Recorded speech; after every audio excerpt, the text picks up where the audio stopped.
भाग 22. घड्याळाचे मंजूळ ठोकी तिच्या कानावर पडू लागले. तिने मान वर करून पाहिले. 8 वाजले होते. आपण वसूची कंपॅनियन म्हणून इथे आलो आणि पहिल्याच दिवशी रमत गमत लायब्ररीत बसलो. हे बरे झाले नाही असे तिच्या मनात आले. ती लगबगीने उठली. झपझप चालू लागली. पण ती दाराजवळ येण्याच्या आतच घुंगराचा मंजूळ आवाज तिच्या कानावर पडला. जणू त्या ठिकाणी अदृश्य रूपाने असलेली सरस्वती आपल्या वीणेचे मधुर स्वर छेडू लागली होती. पैंजनाचा तो झुमझुमाट कुठून येतोय हे तिला कळेना. दुसऱ्याच क्षणी तिला जे दृश्य दिसले ते पाहून ती आनंदाने मोहरून गेली. एका सुंदर हरिणाच्या गळ्यातल्या नाजूक घुंगराचा तो गोड आवाज होता. ते हरिण इकडे तिकडे पाहत हळूहळू आत येत होते. मात्र ते धावत नव्हते, उड्या मारीत नव्हते, लंगड्यासारखे चालत होते. ते नंदा उभी होती. तिकडे त्याचे लक्ष नव्हते. क्षितिजावर क्षण अर्धा क्षण चमकत विजेने इकडून तिकडे जावे तशी त्याची नजर भिरभिरत काहीतरी शोधित होती. जणू त्याच्याशी कुणीतरी लपंडाव खेळत आहे आणि लपून बसलेल्या सवंगड्याला हुडकून काढण्याचा ते प्रयत्न करीत आहे. ते आणखी थोडे पुढे झाले तेव्हा त्याचा एक पाय अधूज आहे हे नंदाच्या लक्षात आले. जीवनाची मूर्तिमंत अपूर्णताच त्या हरिणाच्या रूपाने आपल्यापुढे उभी राहिली आहे असे क्षणभर तिला वाटले. लगेच तिचे खेळकर मन जागे झाले. तिने हरिण 4-2दा पाहिले होते, पण ते दुरून. त्याला कधी जवळ घेतले नव्हते, उरवाळले नव्हते. त्याच्या निष्पाप दृष्टीत दृष्टी मिसळून आपले हितगुज त्याला कधी सांगितले नव्हते. शकुंतलेप्रमाणे त्याला कधी मायेनं चारा दिला नव्हता. तिच्या मनात आले हळूच पुढे जाऊन त्याला बिलगावे आणि त्याच्या गालाला गाल घाशीत त्याच्या कानात कुजबुजावे. देवानं तुला केव्हा निर्माण केलं रे? वाघ सिंहाच्या आधी की त्यांच्यानंतर? तुझी मूर्ती घडविल्यानंतर त्या क्रूर प्राण्यांच्या प्रतिमा तयार करायला त्याचे हात धजले तरी कसे? का त्या साऱ्या क्रूरपणावर उतारा म्हणून त्याने ही कोमलता निर्माण केली आहे? नंदा हळू 4-5 पावले पुढे आली. इतक्यात त्या हरिणाची दृष्टी तिच्याकडे वळली. परके माणूस पाहत असते बिचकले. पळून जाण्याकरिता ते माघारी वळले, पण अगदी सावकाश. अधू पायामुळे त्याला पळता येत नव्हते. त्याला पकडणे कठीण नाही असे वाटून नंदा पुढे झाली. तूच. चंचल चंचल अशी गोड हाक बाहेरून आली. कान टवकारून चंचलने ती ऐकली. मान वळवून प्रसन्न मुद्रेने येणाऱ्या माणसाकडे ते पाहू लागली. हाक मारणारी व्यक्ती पुढल्याच क्षणी आत आली. उंच, सुदृढ, गोरापान असा तरुण होता तो. त्याच्या मस्तकावरले विपुल केस विस्कटलेले होते, पण त्याचे भव्य कपाळ आणि भेदक डोळे त्या केसांच्या महिरपेमुळे खुलून दिसत होते. आत आलेल्या त्या तरुणाने वाकून चंचलला कुरवाळीत म्हटले, बेटी, मला सोडून पळून जायचा बेत चाललाय वाटतं. इथं करमत नाही? रानावनाची आठवण होते? पण एक विसरू नकोस पोरी, या जगात देवदत्ताला खरे मित्र 2च आहेत, एक तू आणि दुसरा मृत्यू. एखाद्या लहान मुलीने बाहुलीशी हितगुज करावे तसा चंचलशी तो बोलत होता. आपले उद्गार कोणी ऐकत असेल याची त्याला कल्पनाच नव्हती. आपले अस्तित्व त्याला कसे जाणवावे हे नंदाला कळेना.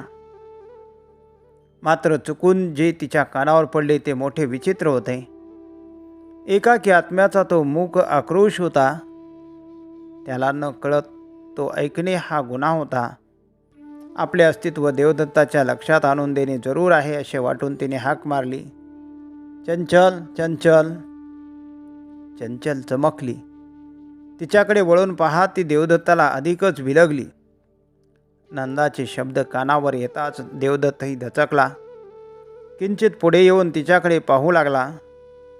5-10 क्षण काय बोलावे हे त्याला सुचेना, पण लगेच त्याची विनोदबुद्धी जागृत झाली. त्याने गंभीरपणाने तिला विचारले, आपण कोण? हॅम्लेटमधील ऑफेलिया की उत्तर रामातली सीता? अमर ग्रंथातल्या नायिका पुस्तकांबरोबर पडून आपल्या चाहत्यांना भेट देतात. हा अनुभव अगदी नवीन आहे मला. भावनांच्या भिन्न भिन्न छटांनी नंदाचे मन भरून गेले. संकोचाने ती खाली पाहू लागली. देवदत्त तिच्या अगदी जवळ आला आणि म्हणाला, माफ करा हं, थट्टा करायचा मोह कधीच आवरत नाही मला. तसा कुठलाच मोह मला आवरत नाही म्हणा. फार दुबळा माणूस आहे मी.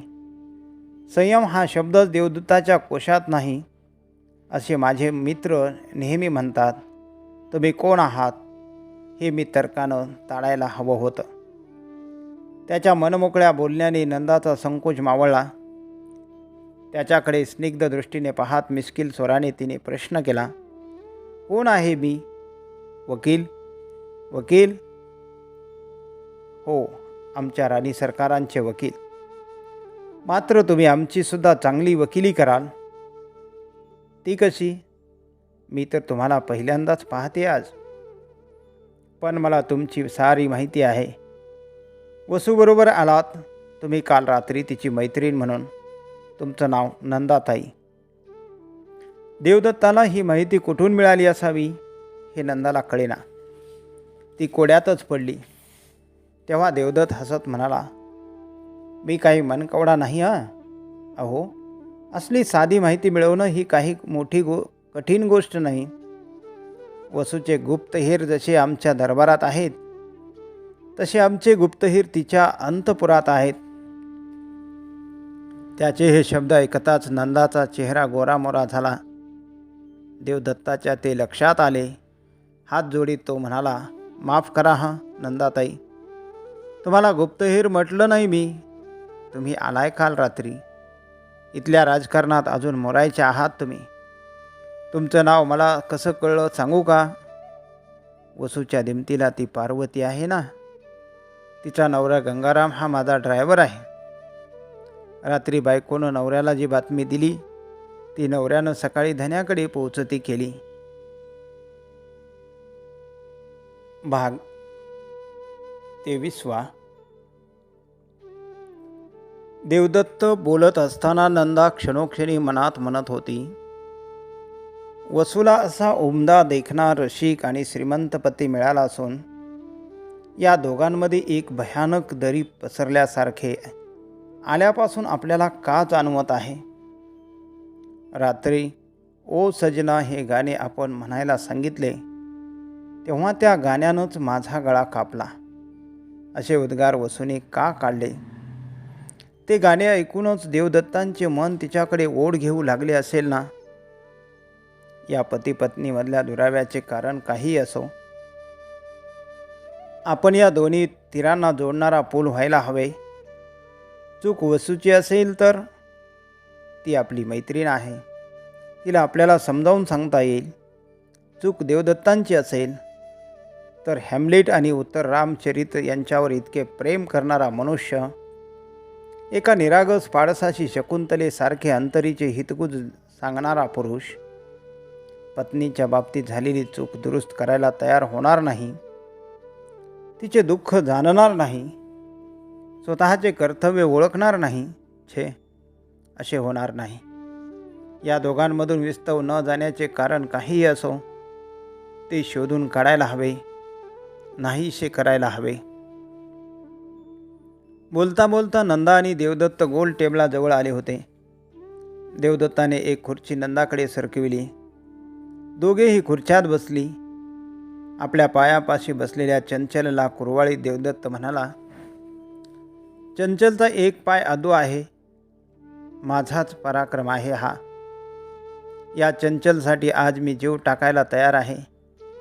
पण एक दिवस असा होता की त्या दिवशी हा कोवळा जीव माझ्या खिजगंतीतही नव्हता. हरिणाची शिकार करून त्याचं लुसलुशीत मांस खायचे मांडे मी मनात केले होते. म्हणजे? सभय स्वराने नंदाने विचारले. अरे हो, तुम्हाला सांगायचं राहिलंच की. मला वाटलं वसून माझं सारं गुणवर्णन तुमच्यापाशी केलं असेल.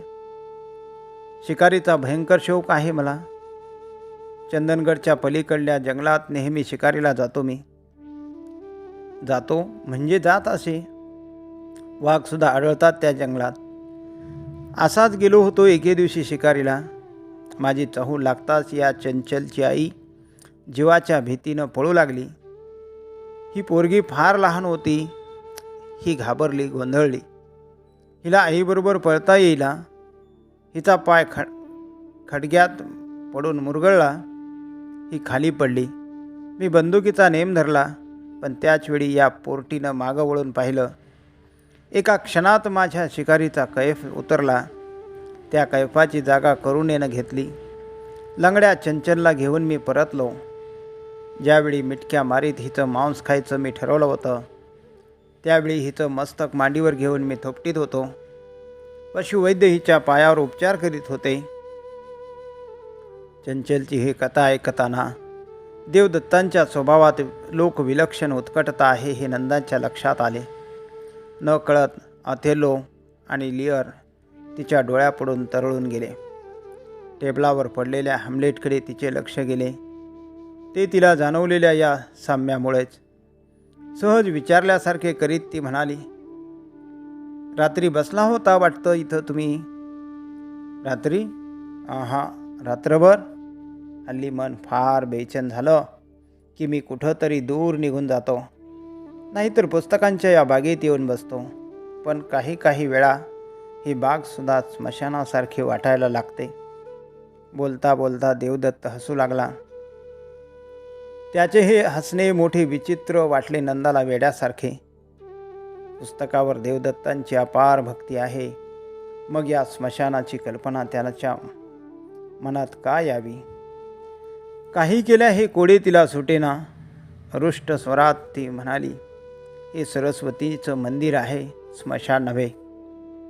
देवदत्त पुन्हा चमत्कारिकपणे हसला. मग एकदम गंभीर होऊन तो म्हणाला, पुस्तकांचं जग सुंदर असतं यात शंका नाही, पण खरीखुरी सुखदुःख भोगताना पुस्तकी मलमपट्ट्याचा काही उपयोग होत नाही. अशा वेळी हवा असतो मायेचा स्पर्श, आतून उचंबळून येणाऱ्या आपुलकीचा आधार. गरम पाण्याचे झरे असतात ना, तशी असते ही माया. बोलता बोलता तो एकदम थांबला. मग तो हसत नंदाला म्हणाला, माफ करा बोलताना भान राहत नाही मला.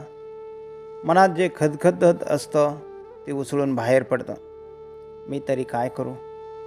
या जगात जिथं जावं तिथं मुखवटे भेटतात. त्यामुळे सत्याची आणि आपली कधी तोंड ओळखच होत नाही. माणसांच्या मुखवट्यांची, या सोंगाढोंगांची चीड येते मला.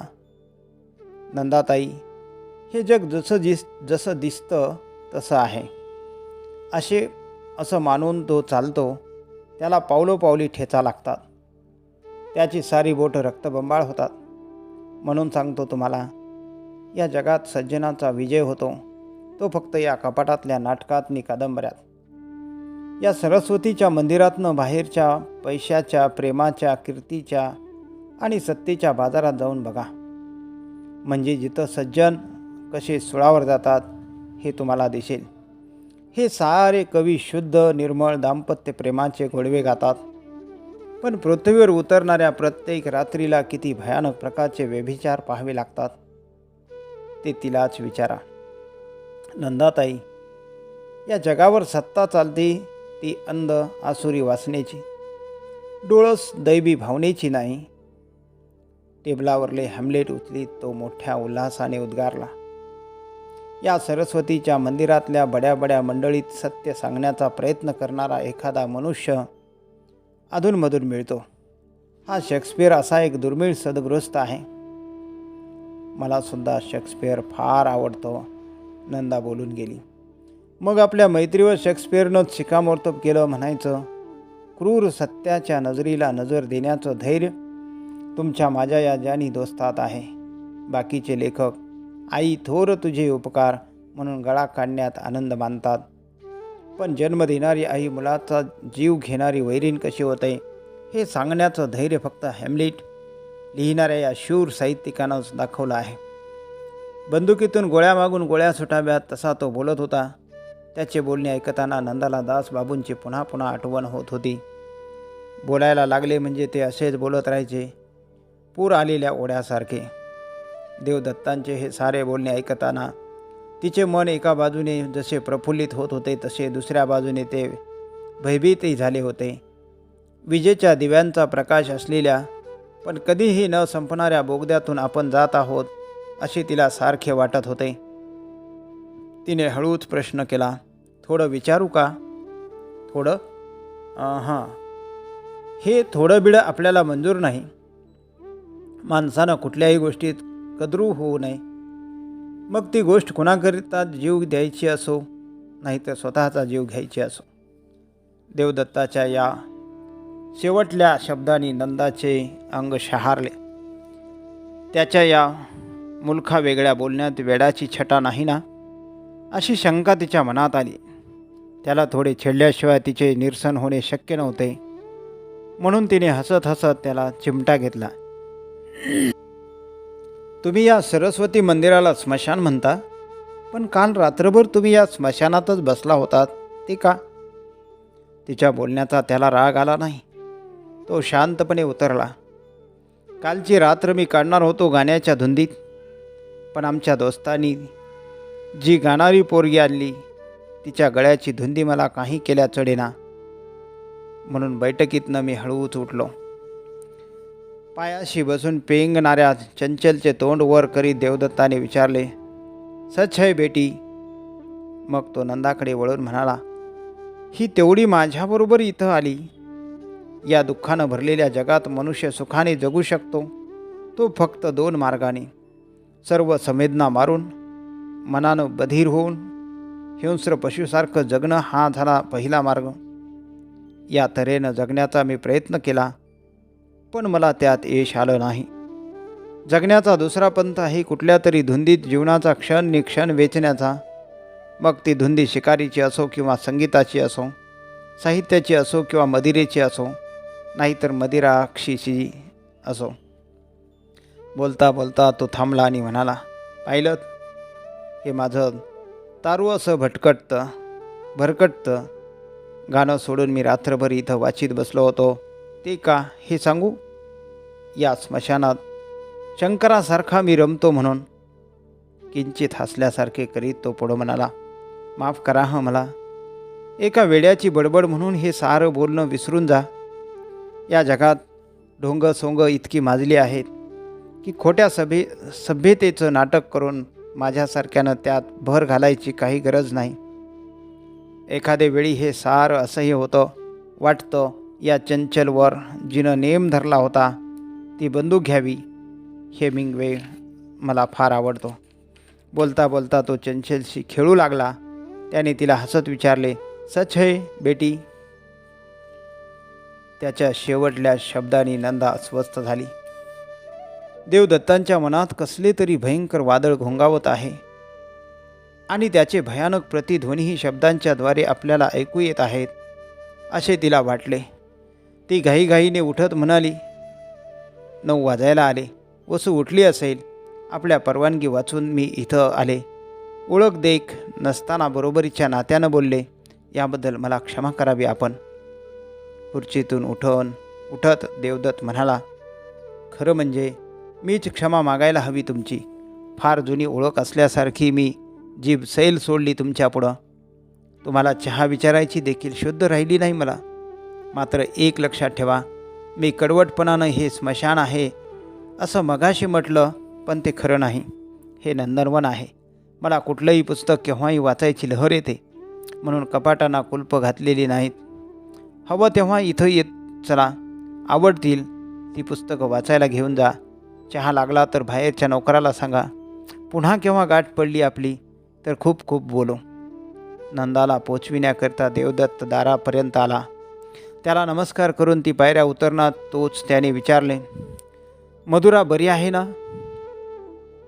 तो हा प्रश्न करील अशी नंदाची कल्पना नव्हती. त्याच्याशी बोलताना या जगात कशावरही त्याची श्रद्धा उरलेली नाही. कोणत्याही संवेदनेने त्याचे मन थरथरत नाही. एखाद्या शस्त्रवैद्याप्रमाणे शांत चित्ताने प्रत्येक अनुभवाची चिरफाड करण्याचे कसब तेवढे त्याने साध्य केले आहे अशी तिची समजूत झाली होती. पण आताचा प्रश्न विचारताना त्याच्या आवाजातला कंप तिला जाणवला. त्याच्या हृदयाचे हे दर्शन तिला मोठे मनोज्ञ वाटले. ती हसत उतरली. काल प्रवासात तिला एकदा फिट आली होती, पण रात्री छान झोप लागली तिला. मगाशी मी आले तेव्हा झोपली होती ती, नाहीतर घेऊनच आले असते तिला. आपले शेवटचे शब्द ऐकताना देवदत्ताने नकळत आव्हाळाकडे डोळे वळविले व एक लहानसा सुस्कारा सोडला असा तिला भास झाला. अमृतवेल भाग 24. बंगल्याच्या पायऱ्यावरच नंदाला पार्वती भेटली. वसुंधरा अजून उठली नाही ही तिच्याकडून कळले. तेव्हा तिला मोठे नवल वाटले. तिच्या मनात आले, कदाचित कालच्या प्रवासाच्या दगदगीमुळे जागी होऊनही ती अंथरुणात पडून राहिली असेल. नाहीतरी श्रीमंताची घड्याळे शोभेपुरतीच असतात. पाऊल न वाजविता नंदा शयनगृहात गेली.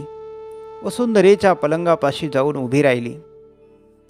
मधुरेसाठी मुंबईवरून आणलेली बाहुली टकमक बघत वसूच्या कुशीत विसावली होती, स्वतःशीच खेळत पडलेल्या एखाद्या बाळासारखी.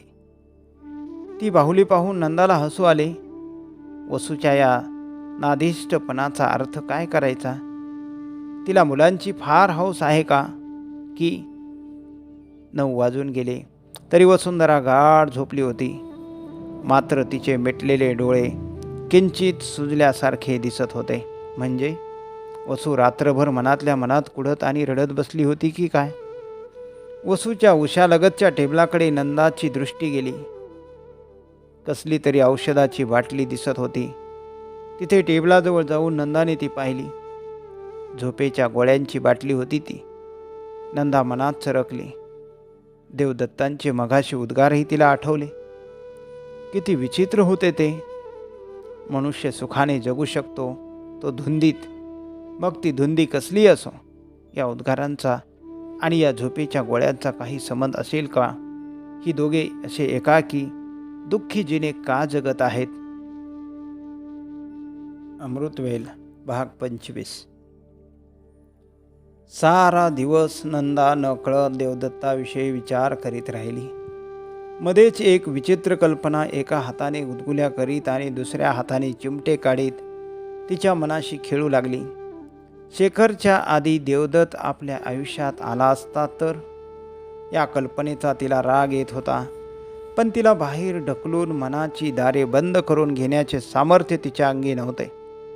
देवदत्ताविषयी या पहिल्या भेटीतच इतकी आपुलकी आपल्या मनात का निर्माण व्हावी? तो दुःखी आहे म्हणून एका बुद्धिमान तरुणाविषयीची ही करुणा आहे की आपल्या वेड्या मनाचा तिला राग आला? भाग 26. हा म्हणता नंदाची मधुरेशी गट्टी जमली. पोरतशी लाघवी होती. मावशी मावशी करत ती नंदाभोवती दिवसभर पिंगा घालू लागली. नाना प्रकारच्या बालसुलभ शंका विचारू लागली. काल कांद्याचा पांढरा कांदा कसा होतो या तिच्या प्रश्नाने तर नंदाला निरुत्तर केले. लगेच नापास असे म्हणत मधुरा आपल्या नाजूक हाताने टाळ्या पिटू लागली. ते दृश्य इतके लोभसवाने होते की तिचा पापा घेण्याकरिता नंदाने तिला जवळ ओढले. मधुरेने तो लगेच पुसून काढला. पुरंगटून ती म्हणाली, आम्ही काय आता लहान आहोत पापा घ्यायला? तिचे ते तांबड्या कांद्याचे कोडे दुसऱ्या दिवशी उलगडले. एरवी उशिरा उठणारी मधुरा सूर्योदयाच्या आधीच जागी झाली. नंदाचा हात धरून ओढीत तिने तिला बागेत आणले. पूर्वेकडे दिसणाऱ्या तांबड्या लाल सूर्यबिंबाकडे बोट दाखवीत ती म्हणाली, मावशी तो बघ तांबडा कांदा. मग तशीच टक लावून बघत ती उभी राहिली. थोड्या वेळाने ते बिंब पांढरे शुभ्र झाले. लगेच मधुरा उद्गारली, कांदा पांढरा झाला, कांदा पांढरा झाला. मधुरेच्या कल्पनेचे हे स्वैर नर्तन रात्रंदिवस चालू असे. एके दिवशी तिने नंदाला विचारले, आभाळाच्या झाडाचं मूळ कुठं असतं ग मावशी? नंदाने तिला शरण चिठ्ठी दिली. या 5 वर्षाच्या चिमुरडीला आभाळ झाडासारखे का वाटावे हे काही केल्या तिच्या लक्षात येईना. 1-2 दिवस असेच गेले. 3ऱ्या दिवशी रात्र झाल्यावर मधुरा नंदाला घेऊन बागेत गेली. वर चमचमणाऱ्या चांदण्याकडे बोट दाखवीत ती म्हणाली, मावशी, आभाळाच्या झाडावरली ही फुलं बघ. मग बागेतल्या प्राजक्ताकडे बोट दाखवून ती म्हणाली, हे झाड हलवलं म्हणजे किती फुलं खाली पडतात. आभाळाचं हे झाड हलव की तू, म्हणजे खूप चांदण्या खाली पडतील. मग त्या घेऊन मी खेळत बसेन. तिचे हे बोलणे ऐकून नंदाला आठवण झाली ती देवदत्ताची. मधुरा इतकी हुशार होती, पण ठोकळ्यांचा बंगला करायला बसवली की तिचा हा सारा तल्लखपणा नाहीसा होई. कुठला तरी ठोकळा भलत्याच ठिकाणी ती ठेवायची. नंदाने तिला 3-4दा नीट बंगला रचून दाखविला, पण त्याचा काही उपयोग झाला नाही. असे का होते हे शोधून काढण्यासाठी नंदा तिच्या खनपटीला बसली. तेव्हा मधुरा म्हणाली, मी नाही बांधणार बंगला. तो बांधला तर राक्षस राहायला येईल त्यात. तिच्या त्या विचित्र बोलण्याचा अर्थ नंदाला 3-4 दिवसांनी कळला. ती रोज उजाडताच उठे, चहा घेऊन लायब्ररीत जाई, पूर्वी न पाहिलेली पुस्तके चाळीत बसे, एखादे दुसरे वाचायला घेऊन येई. एके दिवशी ती जरा उशिरा उठली, चहा घेऊन लायब्ररीकडे निघाली. याच वेळी मधुरा जागी होऊन ओरंड्यात आली होती. नंदा कुठे जात आहे हे दिसताच ती ओरडली, मावशी तिकडे जाऊ नकोस. नंदा एकदम थांबली. मधुरा धावत धावत तिच्याजवळ आली आणि भयभीत दृष्टीने इकडे तिकडे पाहत म्हणाली, तिकडे जाऊ नकोस मावशी. का ग? एक राक्षस राहतो तिथे, तो ठार मारून टाकील तुला बंदुकीनं. मधुरेच्या स्वैर कल्पनेचे हे नवे उड्डाण असावे असे वाटून नंदाने हसत विचारले, त्या राक्षसाचं नाव काय, ठाऊक आहे का तुला? मधुरेने होकारात ती मान हलविली, पण तिच्या तोंडातून शब्द फुटेना. तिच्या हातांना कंप सुटला.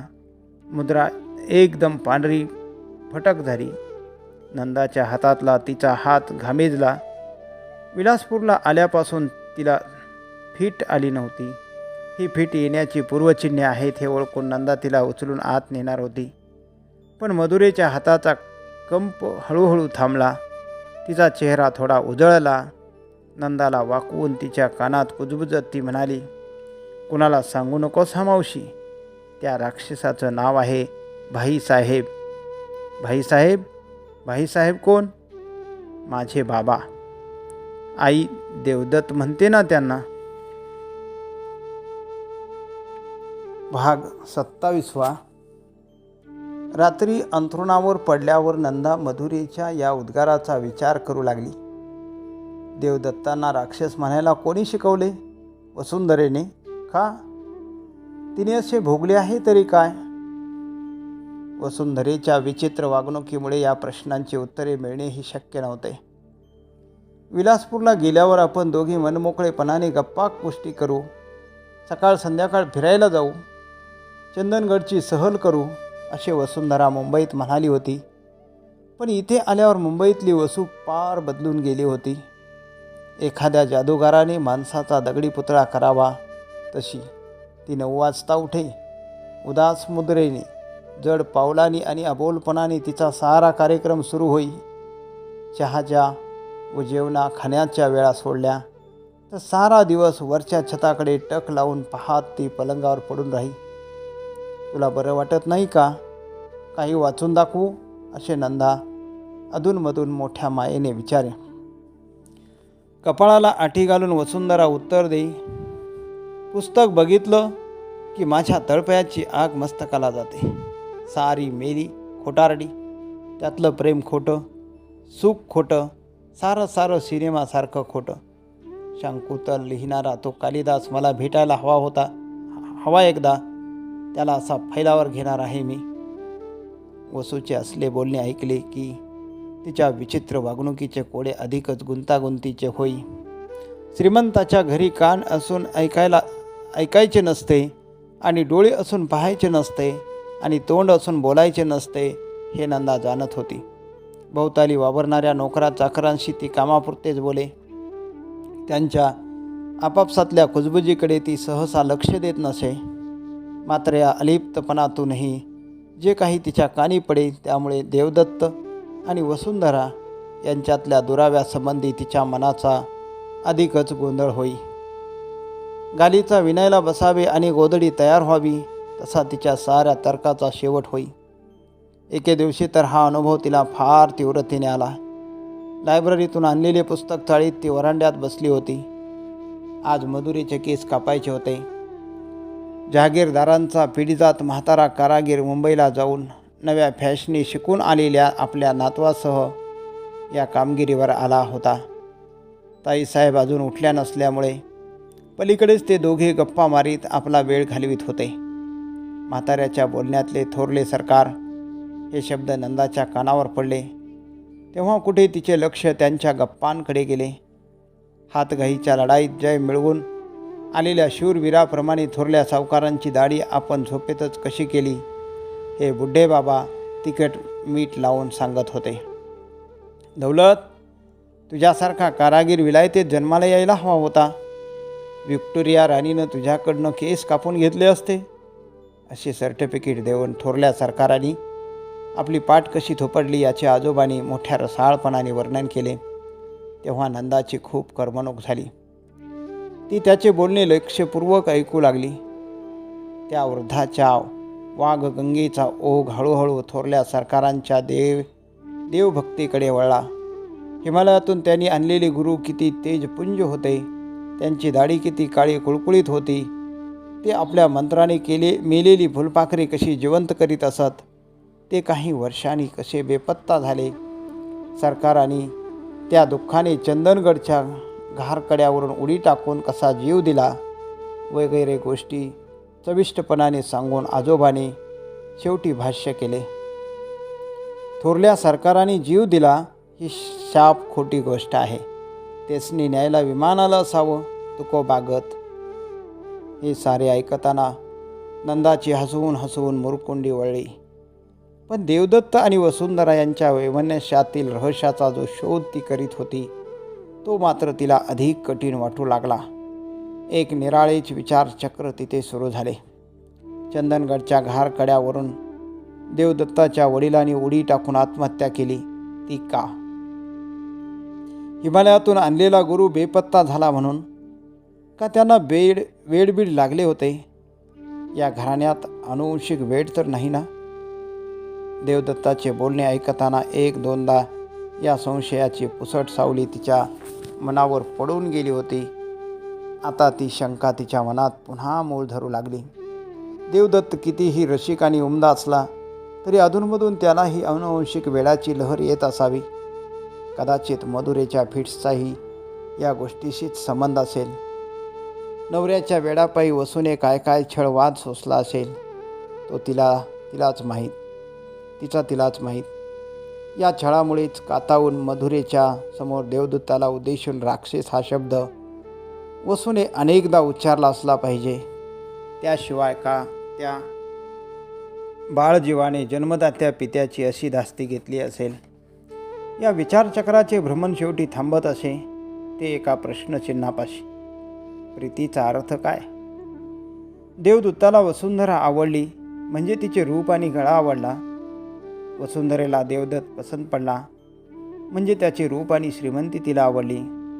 या आवडीच्या पोटी हे लग्न झाले. मग त्या वेळची ती ओढ, ती आवड, सर्वस्वाचे दान करण्याची ती भावना हे सारे आज कुठे गेले? का वसूचे प्रेम फक्त देवदत्ताच्या श्रीमंतीवर होते आणि त्यांचे केवळ वसूच्या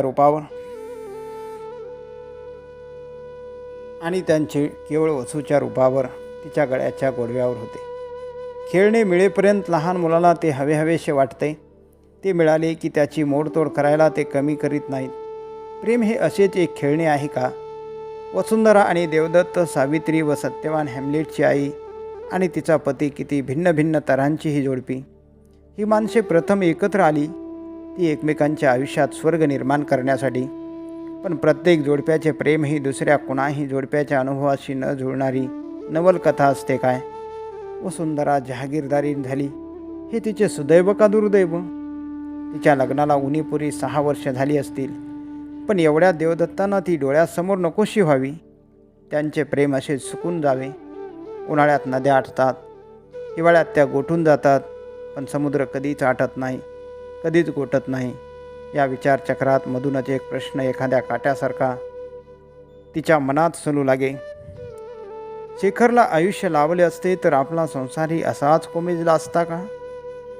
स्त्री पुरुषांच्या प्रीतीला सृष्टीने भंगूरपणाचा शापच दिला आहे काय? का प्रीती हा जुगार आहे? या जुगारात जीत होते कोणाची? का या जुगारात दोघांचीही दिवाळी निघते? शेखरच्या स्मृतीविषयीची स्वतःच्या मनाची प्रतिक्रिया पाहून तिलाच नवल वाटू लागले. त्याच्या मृत्यूची वार्ता आल्यापासून अशी एकही रात्र गेली नव्हती की ज्या रात्री तिची उशी आसमानी ओली झाली नव्हती. पण विलासपूरला आल्यापासून तिच्या डोळ्यांचा हा पावसाळा संपला. नकळत जखमेने खपली धरली. देवदत्त, वसुंधरा आणि मधुरा यांच्या सुखदुःखात तिचे मन गुंतून गेले. नकळत भूतकाळाचा तिला विसर पडू लागला. विलासपूरला आल्यापासून जणू काही ती धुक्यात वावरत होती. त्या धुक्याने भूतकाळ जसा दिसेनासा झाला होता, तसे भविष्याचे अंधुक दर्शन होणेही शक्य नव्हते. मात्र अधूनमधून सोनेरी चिन्ह चोर पावलांनी तिच्या मनात प्रवेश करी.